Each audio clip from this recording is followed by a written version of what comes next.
Mas eu também, por outro lado, eu não posso deixar de falar aqui. Eu já encontrei, gente, com o Jean, pessoalmente, 2 vezes, uma no Rio e a outra aqui em Salvador. No Rio foi numa aniversário de uma amiga em comum, né, no apartamento dela, e aqui em Salvador foi numa estreia de um espetáculo também, e a gente se encontrou.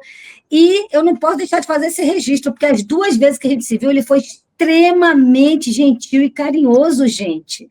Mas carinhoso, parecendo um irmão meu, assim, de me dar um abraço, um beijo, um abraço apertado, um troço bom, um Mas, negócio Xana, bom. eu sou assim, eu sou Bom, muito, gente, eu sou pisciano, imagina, eu sou pisciano com ascendência em aquário. Eu sou um peixe, peixe espada, peixe luz, né? Como diz lá, dizem os doces bárbaros. Porque peixes, um pisciano pode nadar para a direita, pode nadar para o abismo, né? Para baixo. E ou ele nada para a esquerda e nada para cima, para a luz. Então eu sou um peixe que nada para a esquerda e nada para cima, para a luz. E sou, curiosamente, um peixe de aquário. Então, eu sou aquele cara que, mesmo que tendo o oceano na minha frente, eu sei que eu tenho, gosto de saber que eu tenho, eu gosto do meu canto. Eu sou aquele peixe de cardume que fica no seu canto. Então, eu jamais te trataria mal. Se a gente se conheceu também na casa, num lugar tão íntimo, né? Na casa de Tatiana, enfim, na casa de Tatiana, não, de. Foi na casa de Tati. Foi na casa de Tati, foi na casa de Tatiana, Foi então. aniversário dela. No Caruru, na casa da Tatiana. A gente se conheceu lá, eu não poderia, imagina, encontrar você de novo e não lhe tratar do jeito que eu tratei. Eu não sou blasé, aliás, eu tenho um horror de gente blasé que precisa ser apresentada 3, 4 vezes, aliás, no mundo, desse mundo de pessoas famosas e celebridades que eu, por força do trabalho, frequento, rola muito isso, né? Uma coisa meio blasé que eu acho insuportável, da pessoa fazer esse gênero, não conheço, não lhe vi. Eu detesto isso.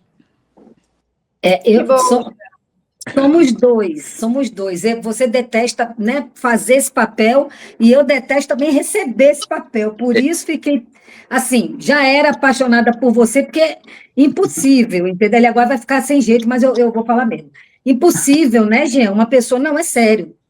Falando bem sério mesmo. Você é uma pessoa, como eu lhe disse, que um amigo meu disse que você é fundamental, mas você porque você é voz de muita gente, né? Então, assim, você é uma pessoa, além de fundamental, essencial. A gente precisa de você. Na verdade, a gente precisaria de mais pessoas como você. É porque, infelizmente, pessoas como você são muito poucas, né? Infelizmente. Olha, Xanda, obrigado, muito obrigado. Você sabe que eu tenho um conflito muito grande com isso, né? Com esses comentários e com esse lugar. Assim, é um conflito meio filosófico meu, uma relação conflituosa minha comigo mesmo, né? Então, por exemplo, esse retorno meu agora de lançar uma pré-candidatura a deputado Sim. federal de São Paulo, né? Ele foi fruto de um convite feito por um movimento chamado Um Outro Congresso é Possível, que é um movimento tocado pela Márcia Tiburi, Deise Bregantini, Eduardo Moreira, Isélia Dunca. Tem uma galera, tem mais ou menos umas 40 pessoas, entre intelectuais, artistas, empresários, o João Pacífico, ou seja, uma galera muito legal que decidiu arregaçar as mangas e dizer que a gente precisa fazer alguma coisa em relação a esse congresso que a gente está aí, que é um horror. Então, o movimento me convidou, primeiro, para integrar o movimento, depois eles me convidaram para lançar meu nome de novo. E aí, Quem te convidou que eu não consegui entender? Desculpa. Esse movimento que chama Um Outro Congresso Possível. As pessoas podem até seguir se quiserem. O movimento tem perfil nas redes sociais, é um movimento da sociedade civil organizada, não é um movimento de nenhum partido de esquerda, mas um movimento muito mais de esquerda. Tem pessoas de centro, tem até pessoas de centro-direita, mas pessoas de centro-direita decentes, honestas, né? Enfim. Então, o movimento me convidou e eu passei 2 meses num conflito muito pessoal, se eu queria ou não botar meu nome. Então, as pessoas diziam coisas desse tipo, sabe, Xanda? Você é fundamental, você é necessário. A Deise Bregantini, que é a dona e diretora da CUT, né, editora-chefe da CUT, ela diz assim, ela é católica, então ela fala assim, Jean, é porque você tem uma missão. E aí eu entro muito em conflito com isso, porque eu detesto messianismos, certo? Eu sempre cito uma epígrafe que está no livro da Isabel Allende, né, a escritora chilena, a filha lá do Salvador Allende, que é maravilhosa, escreve um realismo mágico. Então, ela tem uma versão dela, ela faz uma biografia de Zorro, que é a melhor já escrita até hoje. E nessa biografia ela diz assim, o heroísmo é uma ocupação muito mal remunerada e muito própria de suicidas. Então, eu não quero esse heroísmo, eu não quero encarnar essa figura, e nesse sentido eu vou contra essa ideia de destino, de pessoa predestinada, certo? Então, quando eu ouço isso, eu fico muito sem graça, a pessoa fala assim, não, mas porque você é necessário, você tem que cumprir uma missão. Aí eu falo, olha, essa não é a melhor maneira de me convencer, porque eu não quero contrariar os deuses, mas eu também não quero estar à mercê dos deuses. Eu não quero nem uma coisa nem outra. Eu não quero nem contrariá-los, dizer assim, olha, eu estou aqui desafiando vocês. Não. Mas também eu quero ter meu livre-arbítrio e dizer que eu não vou seguir o destino que eles estão me dando. Então, isso me deixa muito, assim, desconfortável. E aí eu maturei esses 2 meses, e ao fim e ao cabo, eu disse sim, muito em nome de uma responsabilidade coletiva e de uma responsabilidade com o meu passado, né?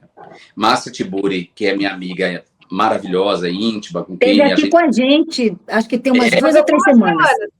Maravilhosa demais. Ela é maravilhosa. Ela disse uma coisa linda, que a gente nasceu da mesma placenta cósmica. E é verdade, porque a gente tem uma afinidade tão grande intelectual, muita coisa junto, produzida junto. E ela disse, a Márcia chegou um dia para mim, e ela é muito ariana, assim, aquelas arianas de fogo, sabe, que fazem as coisas acontecer. Então, eu lá, vivendo esse conflito meu, ela virou e falou assim, Jean, você tem que fazer alguma coisa com o seu passado, porque você não pode fingir que o seu passado não existe. Você tem um capital político e um passado. Então, faça alguma coisa com isso, para que as pessoas não digam depois que você não tentou.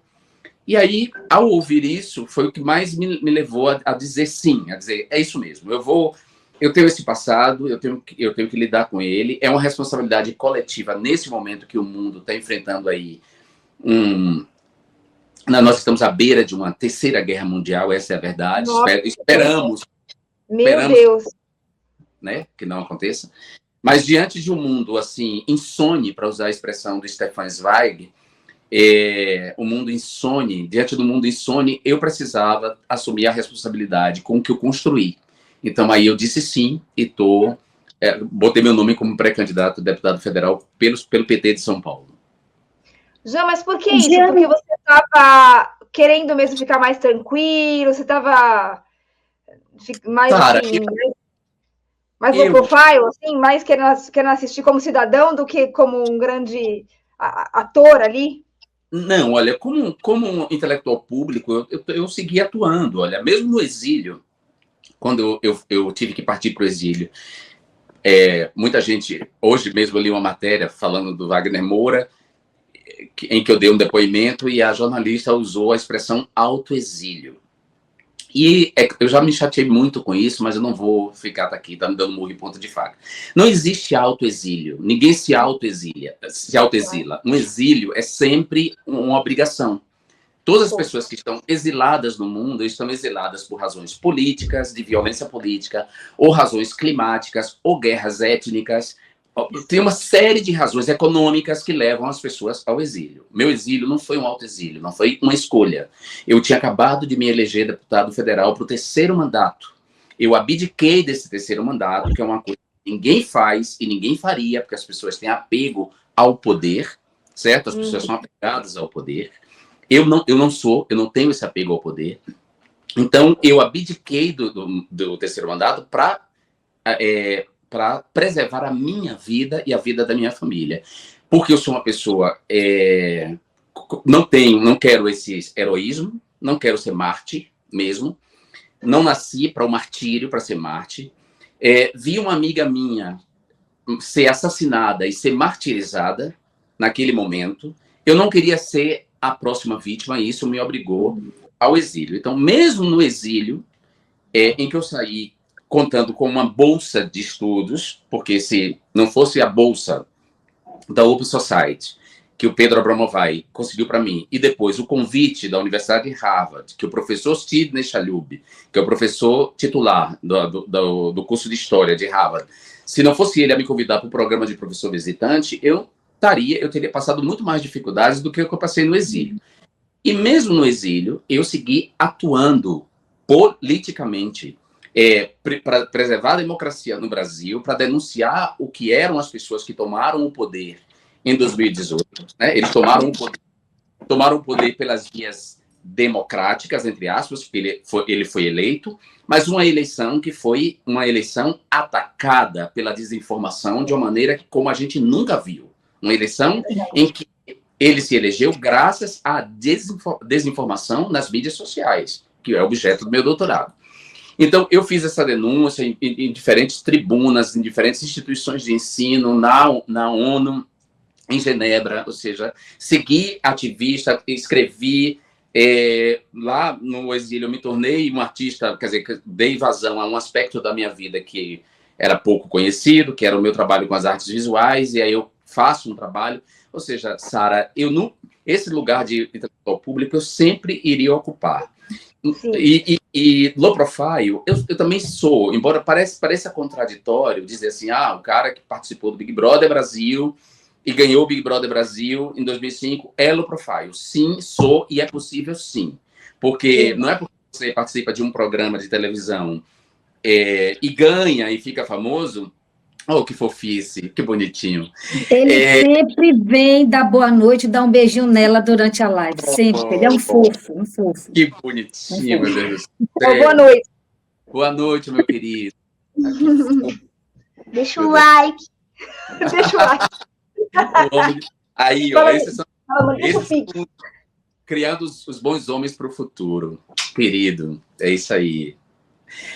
Pois então, aí essa coisa de dizer que não combina sim. Eu sempre fui low profile, minha vida privada nunca esteve exposta, eu sou discreto em relação à minha família, discreto em relação aos meus amores. Para mim, o que deve interessar das pessoas em mim são as minhas ideias, o meu trabalho, o produto do meu trabalho. Então, eu estava low profile desde que eu voltei do exílio em 2023, porque esse lugar de intelectual público exige, Sara, realmente um recolhimento, sabe? Um mergulho, né? E o recolhimento, porque assim, a gente está vivendo um momento em que a grande commodity é a atenção, né?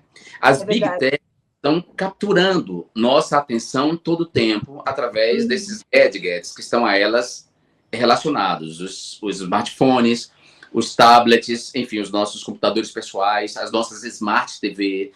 Então, nós estamos com a nossa atenção capturada todo o tempo. E o trabalho intelectual exige um recolhimento, exige, para usar as palavras de Heidegger aqui, sem querer, deve aparecer alguém aí no comentário dizendo mas Heidegger foi um filósofo que aderiu ao nazismo.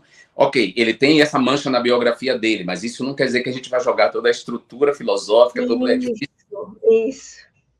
filosófico fora. Então, Heidegger vai dizer uma coisa sobre o recato, quer dizer, o trabalho intelectual exige um recato para que você volte a sua atenção para o que interessa, que é a análise. Então, eu só consigo fazer boas análises de conjuntura e consigo, de certa forma, até mesmo fazer uma quase previsão, porque eu me dedico a um trabalho intelectual, que é o trabalho de leitura, de essa paciência da leitura, essa paciência de relacionar um autor com o outro, de abrir o livro, de fazer essa relação. Então, esse recato me tira um pouco das mídias sociais. E como eu também não sou o tipo de pessoa que mostra o cotidiano, né?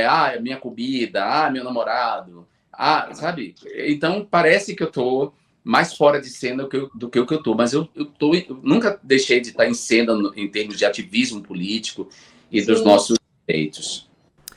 Fala, galera da Folha TV, não se esquece de se inscrever aqui no nosso canal para assistir programas como Folha Notícias Manhã, Folha Notícias Noite, o nosso Folha Entrevista e o nosso Barzinho das Meninas. Muitas coisas bacanas a gente acompanha por aqui e a gente precisa muito, muito do apoio de vocês para nosso trabalho jornalístico, investigativo, de curadoria de conteúdo, com vocês ajudando no nosso Pix, folhademocrata@gmail.com ou mandando superchats, valeu demais, e os recursos financeiros, tornando-se membro do nosso canal, no nosso curso de jornalismo básico para você ficar muito bem informado a respeito de tudo. Queridos e queridas, muito obrigado pela presença de todos vocês. Vida longa e próspera. Cuidem-se, cuidem dos seus e não esquece de se inscrever aqui na Folha TV. Até mais!